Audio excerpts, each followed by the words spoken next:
Imagine looking up at the night sky and seeing a familiar, silent companion that has watched over our species since the very first spark of human consciousness. The moon has always been a constant, a rhythmic pulse in our tides, and a silver lantern for the nocturnal wanderers of our ancient past. For centuries, we viewed it as a dead, static rock, a ghostly fossil of a violent solar system that had long since surrendered its internal fire. But what if our neighbor isn't as quiet as it seems? And what if its history is far more intertwined with our own than we ever imagined? We are currently living through a new lunar renaissance, where robotic pioneers are peeling back layers of dust to reveal secrets that challenge our fundamental understanding. Leading this quiet revolution is a series of ambitious machines from China venturing into regions where no human foot has ever dared to tread. These robots have been exploring the mysterious far side, a place shielded from our view, collecting fragments of a story that began billions of years ago. The samples they have returned to Earth contain something new, something that might change the way we look at the very future of life on our planet. To understand why these rocks matter, we first have to realize just how strange the Earth-Moon relationship actually is compared to the rest of our neighborhood. Our solar system is a collection of diverse worlds, yet Earth stands out as a bizarre anomaly among the rocky inner planets of the Sun. Consider Venus, often called Earth's twin because it shares a nearly identical size and mass, yet it wanders the void in complete, moonless solitude. Then there is Mars, a smaller world that possesses two moons, Phobos and Deimos, which are essentially just captured asteroids looking like tiny cosmic potatoes. The largest moon of Mars is a mere 22 kilometers across, a speck so small you could easily fit it within the boundaries of Chicago. Even the mighty gas giants like Jupiter, hundreds of times more massive than Earth, have moons that are roughly the same size as our own. This creates a puzzling mathematical hitch. Why does a relatively small planet like Earth have such a disproportionately massive and influential satellite orbiting it? For decades, scientists have grappled with this big moon problem, searching for the definitive origin story of our strange, grey, celestial partner in crime. When NASA's Apollo astronauts first walked on the lunar surface, they gathered over 300 kilograms of rock that held a shocking geological revelation. Scientists expected the moon to be made of different stuff than Earth, perhaps a rogue body captured by our gravity from a distant part of space. Instead, they found that the chemical signatures and isotopes in lunar rocks were virtually identical to the rocks we find under our own feet. This suggests that the moon and Earth aren't just neighbors, they are more like identical twins born from the same catastrophic and fiery event. This discovery led scientists to propose the giant impact hypothesis, a cosmic drama of epic proportions that occurred shortly after the solar system's birth. Imagine a rogue planet the size of Mars, which we call Theia, drifting through the chaotic debris of the early inner solar system on a collision course. About 4.5 billion years ago, Theia struck the infant Earth with such unimaginable force that both worlds were instantly liquefied. Supercomputer simulations, which we call the Big Splash, show a massive chunk of Earth's mantle being vaporized and hurled into orbit by the impact. While the core of Theia sank into our planet, the ejected debris began to cool and clump together, eventually forming the moon we see today. For decades, this was our best guess. But like any good mystery, the more we looked at the details, the more the theory started to fray. If the moon is just a piece of Earth, it should be a carbon copy. But the two worlds have evolved into drastically different environments over time. To find the missing pieces of this puzzle, we had to stop looking at the face the moon shows us and venture into the unknown. For the last 5 years, the China National Space Administration has been leading the charge, targeting the most elusive region of all, the far side. Because of a phenomenon called tidal locking, the moon always keeps one face turned toward Earth, leaving the other side a permanent mystery. This isn't actually a dark side, as it receives just as much sunlight as the near side, but it is a side that remains invisible to us. In 2019, the Chang'e 4 mission made history by becoming the first spacecraft to touch down on this rugged, crater-scarred lunar frontier. It deployed the Yutu-2 rover, a small but hardy explorer that began its journey across the floor of the massive von Karman crater. This crater sits within the South Pole Aitken Basin, a gargantuan impact site that is one of the oldest and deepest structures in the solar system. Scientists are obsessed with this basin because the ancient impact that created it was so powerful it punched through the moon's outer crust. By exploring this area, Yutu too wasn't just driving on dust, it was potentially driving on exposed pieces of the moon's deep internal mantle. These samples represent the inner guts of the moon, material that the Apollo missions never had the chance to reach or study. As the rover crawled across the basin, it began to notice that the far side was fundamentally different from the side we see from our windows. The near side is covered in dark, smooth maria, vast plains of ancient volcanic lava that give the man in the moon his features. But on the far side, these dark plains are almost entirely absent, replaced by a chaotic landscape of endless mountains and impact craters. This stark contrast between the two sides of the moon is a geological enigma that has puzzled researchers for over half a century. Why did the near side bleed ancient lava for millions of years, while the far side remained a cold, thickened fortress of crust? One theory suggests that because Earth was still a molten, glowing furnace in its youth, it acted like a radiator for the near side. This localized heat kept the near side's crust thin and pliable, allowing volcanic activity to burst through while the far side froze solid. To test these ideas, the Chang'e 6 mission returned to the far side in 2024 to do something never done before: bring pieces home. By drilling into the South Pole Aitken Basin, the Chinese lander collected the first ever physical samples of the moon's hidden hemisphere. Back in laboratories on Earth, these rocks whispered a different story, one that was far more complex than our neat computer simulations. Researchers found that the far side's volcanic history was much younger than expected, with lava flows occurring as recently as 2.8 billion years ago. This means the moon stayed geologically alive and warm for nearly a billion years longer than the giant impact theory predicted. If the moon is so small, physics dictates it should have cooled down rapidly, yet somehow it kept a warm, beating heart for eons. As we re-evaluate the moon's internal temperature, we must also re-evaluate the very materials it is made of, starting with its chemistry. The Chang'e 5 mission, landing on the near side in a region called Oceanus Procellarum, discovered a brand new mineral that changed everything. They named it Chungaite, a transparent, colorless crystal found within the volcanic basalt of the Mons Rumca volcanic dome. This crystal isn't just a geological curiosity, it is a treasure chest containing a rare and powerful isotope known as Helium-3. Helium-3 is a gift from the Sun carried across the void by solar winds and deposited into the lunar soil over billions of years. Here on Earth, our thick atmosphere and protective magnetic field act as a shield, bouncing these precious particles back into deep space. But the Moon has no such shield, allowing its surface to act as a cosmic sponge, soaking up a resource that is nearly extinct on Earth. Why does this matter to us? Because Helium-3 is considered the holy grail of future energy, the perfect fuel for nuclear fusion. Unlike current nuclear power, which creates dangerous waste, fusion using Helium-3 could provide virtually limitless clean energy with zero radioactive byproduct. The discovery of Chungaite, Y, means the Moon isn't just a museum of the past, it might be the gas station for our future. But the potential of the Moon doesn't stop with energy. It extends to the very essence of survival: water. For a long time, we thought the Moon was a bone-dry desert, a place where the concept of a liquid drop was a physical impossibility. Then, we found ice hiding in the permanent shadows of polar craters, frozen solid and shielded from the sun's evaporating touch.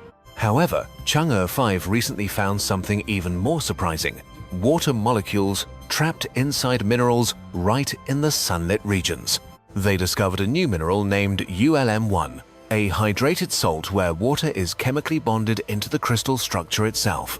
This means that the water on the Moon isn't just ice at the poles, it is woven into the very fabric of the lunar soil. Imagine a lunar surface that acts like a chemical battery, storing the ingredients for life in a stable, rocky form.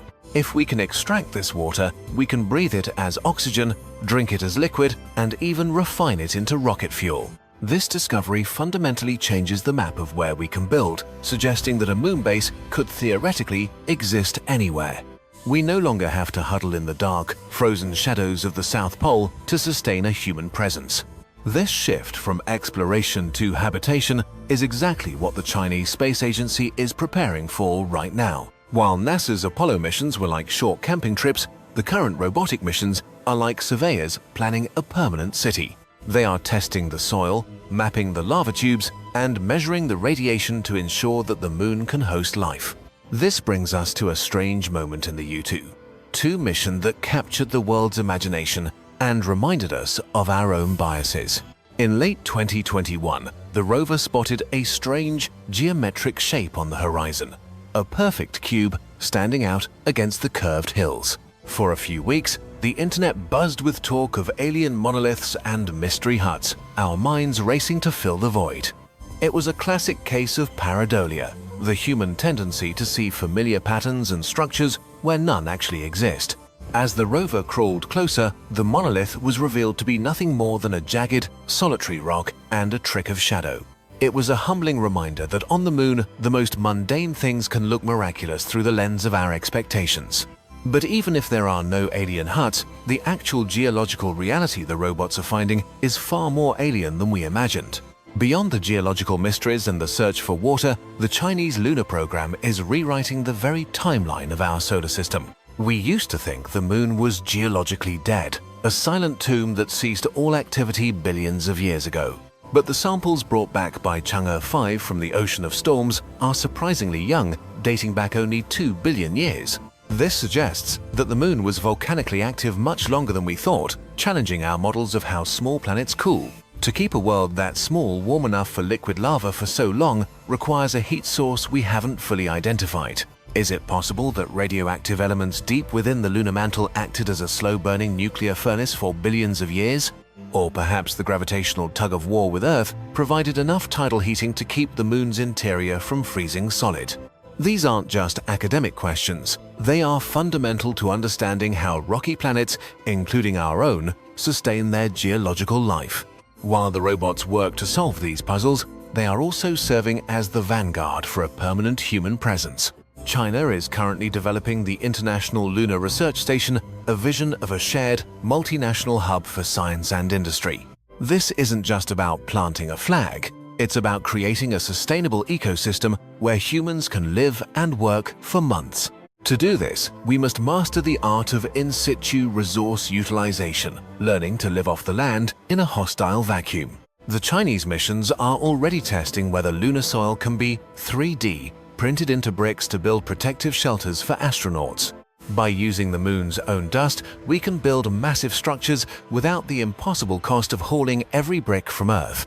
These structures would need to be thick enough to shield inhabitants from the constant bombardment of solar radiation and micrometeorites. Living on the moon means moving underground, utilizing the natural insulation of the lunar crust to create stable, climate-controlled habitats.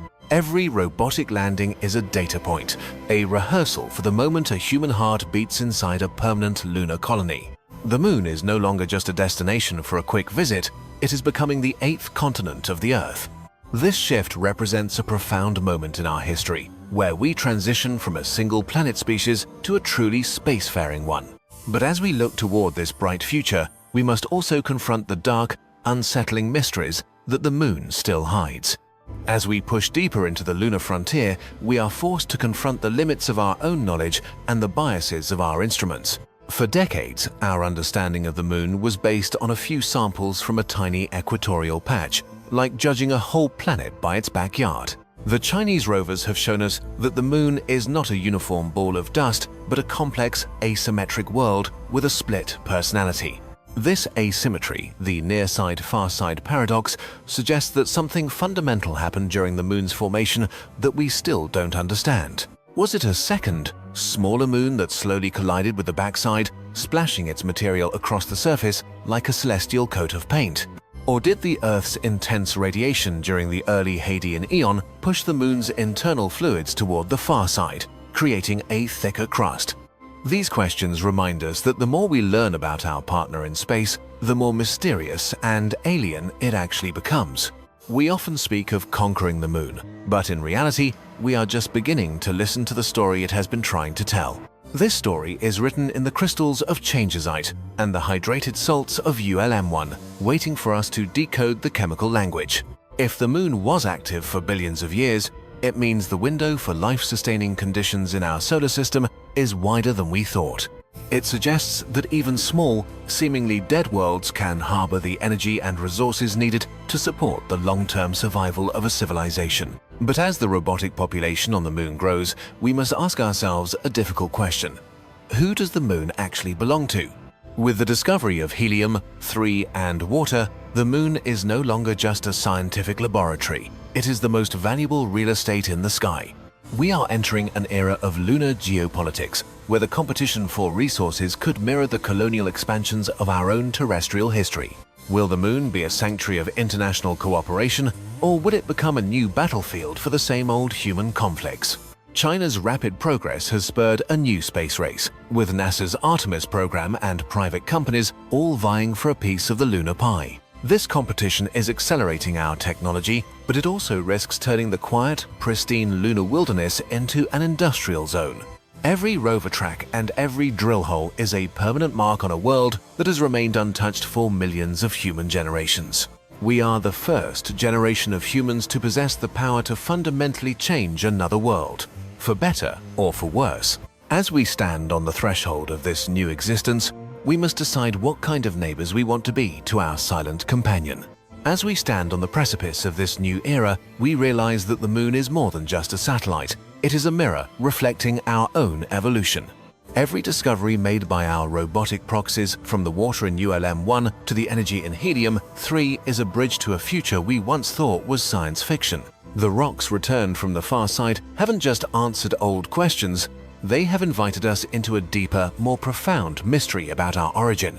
We are learning that the Earth and the Moon are a binary system, a rare cosmic dance that may be the very reason life was able to flourish here.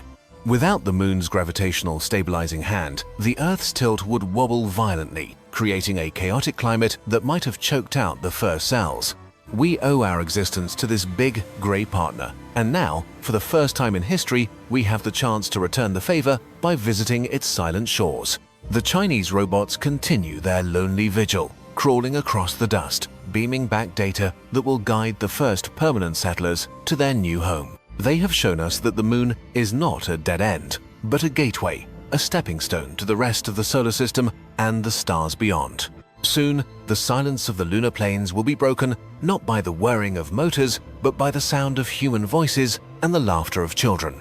We will build cities in the lava tubes, farm gardens under glass domes, and look back at the pale blue dot with a new sense of perspective. But even as we make the Moon our own, we must never forget that it was here long before us, a witness to the birth of our world.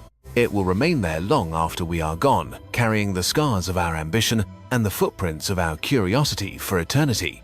The mystery of the Moon is a reminder that the universe is far larger, older, and more complex than our small minds can easily grasp. We are just a tiny part of a grander story, a brief moment of consciousness in a vast, indifferent, and beautiful clockwork mechanism. So, as we look up tonight at that familiar silver glow, we should feel a sense of wonder, not just for what we see, but for what remains hidden. The Moon is no longer a distant stranger. It is a part of us, a piece of our home that just happened to break away a few billion years ago. Our journey to the Moon is ultimately a journey to understand ourselves, where we came from, what we are made of, and where we are going. The robots have opened the door, and the path is clear, but the most important discoveries are the ones we have yet to make. What other secrets are buried in the deep lunar mantle, and what will they tell us about the future of life in the cosmos? Perhaps the Moon isn't just a rock in the sky, but a silent teacher waiting for us to grow wise enough to finally understand its lessons.